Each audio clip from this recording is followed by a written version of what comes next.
কত ভাগে কোরবানি দেওয়া সর্বোত্তম এবং সর্বোচ্চ কত ভাগে কোরবানি দেওয়া যাবে, ভাগ বেশি হলে কোরবানি গোশত বন্টনের সঠিক নিয়ম কি হবে? কোরবানি সবসময় ভাগে না দিয়ে একা দিতে পারলে উত্তম, ভাগে না দিয়ে একাকে দিতে পারলে ভালো। গরুতে আপনি ভাগে কোরবানি দিলেন, সেটার চাইতে ছাগলে আপনি একাকি কোরবানি দিতে পারলে বেশি ভালো। কারণ সাধারণত এক ভাগ গরুতে কোরবানিতে যে টাকা যায়, সাধারণত জেনারেলি একটা ছাগলে অলমোস্ট সেই পরিমাণ বা তার চেয়ে কোনো কোনো ক্ষেত্রে 1-2 হাজার আরো বেশি যায়। তাহলে আপনার অর্থ খরচ তো অলমোস্ট সমান বা বেশি হচ্ছে। এদিকে একাধিক ব্যক্তি একই পশুতে কোরবানি দিলে সেখানে ঠিকমতো বন্টন হলো কিনা, কারোর মনে কোনো দুঃখ থাকলো কিনা, কোনো কম বেশ হলো কিনা, নানাবিধ বিষয় থাকে। আপনি একাকি কোরবানি দিলে, ভাগে কোরবানি না দিলে এই সমস্ত ঝামেলার ঊর্ধ্বে আপনি উঠে গেলেন। তবে এটা ঠিক যে একাধিক ব্যক্তি যদি একটা পশুতে কোরবানি দেয় এবং কারোর নিয়তের ভিতরে ভেজাল থাকে, এর জন্য সবার নিয়ত নষ্ট হয়ে যাবে, কারোর কোরবানি হবে ব্যাপারটা সেরকম না। কারণ একজনের পাপের বোঝা আরেকজনের উপরে আসবে না। তারপরও সতর্কতামূলক উপায় হলো নিজের হালাল টাকা দিয়ে নিজের মতো করে কোরবানি দিতে পারা। শরীকে কোরবানি দিলে সেটা সম্পূর্ণ জায়েজ। একটা গরু, একটা ওট, এই দুই ধরনের পশুতে আপনার সর্বোচ্চ 7টি ভাগ হতে পারে। আর এর বাইরে কোনো ভগ্নাংশ চলবে না, অর্থাৎ এক ভাগ দুজন মিলে নেওয়া চলবে না। যে কোনো এক ব্যক্তি বা একটা পরিবারের তরফ থেকে একটা ভাগ হবে, এভাবে সর্বোচ্চ 7 ভাগ। সেক্ষেত্রে যত ভাগ কম হবে সব তত বেশি হবে। কারণ হলো একটা গরুর দাম যদি 70,000 টাকা হয়, 7 ভাগ হলে 10,000 করে পড়বে। আর যদি সেই গরুটাকেই আপনি 2 ভাগে করেন তাহলে 35,000 করে পড়বে, তাহলে টাকা বেশি খরচ হবে। ইন্না আইজামাল জাযায়ে মা আইজামিল বালা, যার যত বেশি কোনো ভালো কাজ করতে গিয়ে যত বেশি কষ্ট হবে, শ্রম হবে, মেধা খরচ হবে, অর্থ ব্যয় হবে, সবের পরিমাণ তত বেশি হবে। সো ভাগের পরিমাণ যত কম হবে সবের পরিমাণ তত বেশি হবে।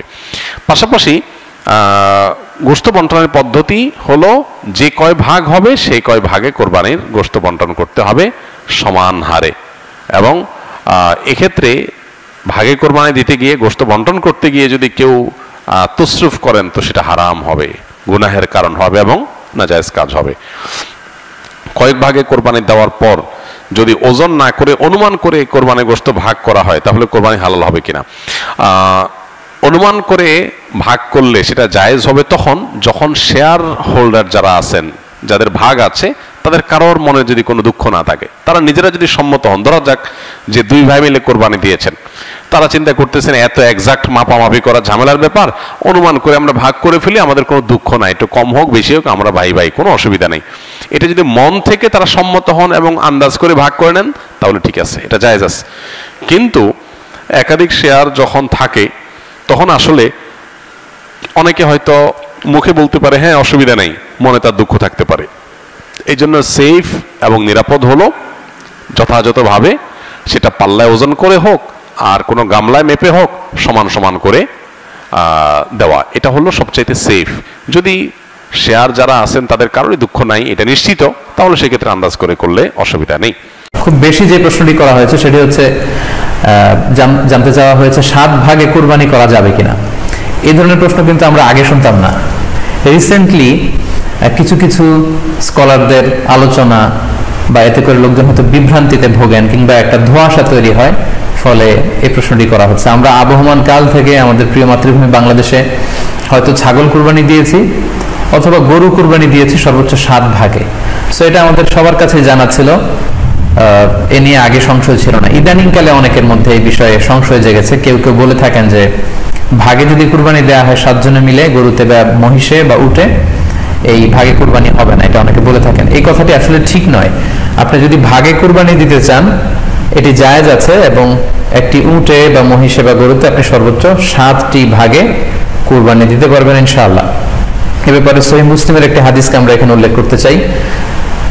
সাইয়েদনা জাবের রাদিয়াল্লাহু তাআলা আনহু থেকে বর্ণিত, তিনি বলেন ক্বালা হাজাজনা মা রাসূলিল্লাহি সাল্লাল্লাহু আলাইহি ওয়াসাল্লাম, আমরা আল্লাহ রাসূল সাল্লাল্লাহু আলাইহি ওয়াসাল্লামের সাথে হজ করেছি। ফানাহারনাল বাঈরা আন সাবআ, সেখানে আমরা উট কুরবানি দিয়েছি 7 জনের পক্ষ থেকে। ওয়াল বাকারাতা আন সাবআ, আর আমরা সেখানে গরু কুরবানি দিয়েছি 7 জনের পক্ষ থেকে। খুব সুস্পষ্ট, একটি উটে ওনারা 7 জন অংশগ্রহণ করতেন, একটি গরুতে 7 জন অংশগ্রহণ করতেন।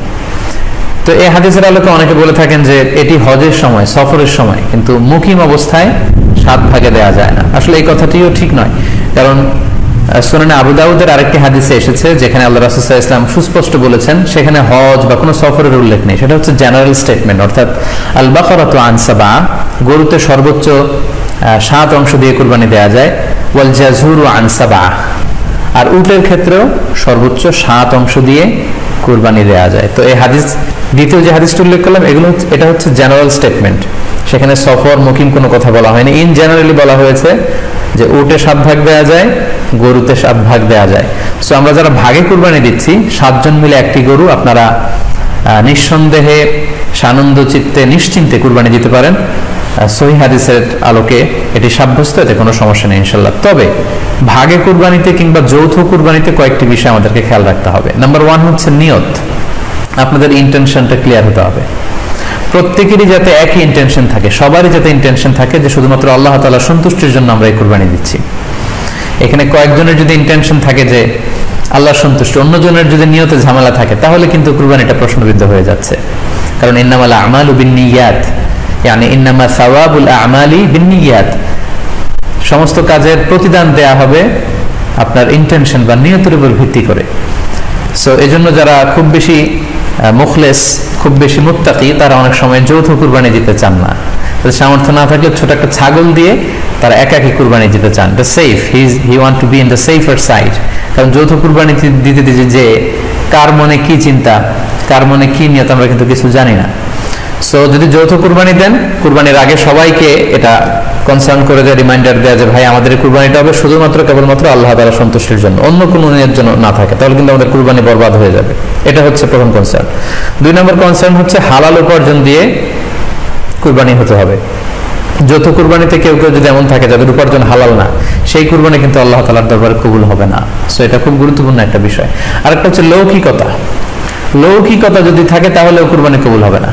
যৌথ কুরবানিতে কারো যদি এটা থাকে যে আমার গরুটা সবচেয়ে বড়, আমাদের গরুটা এলাকার সবচেয়ে বড় গরু, এবং সবাইকে বলে বেড়াচ্ছে যে এইবারের গরুটা সবচেয়ে বড় হয়েছে, আমার চেয়ে বড় গরু কেউ দিতে পারে না এই এলাকায়, তো এই জাতীয় যদি লৌকিকতা প্রবণতা কারোর মধ্যে থাকে তাহলেও কিন্তু তার কুরবানি কবুল হবে না। সো যৌথ কুরবানি যদি আপনারা দিতে চান, এই বিষয়গুলো আমাদেরকে খেয়াল রাখতে হবে।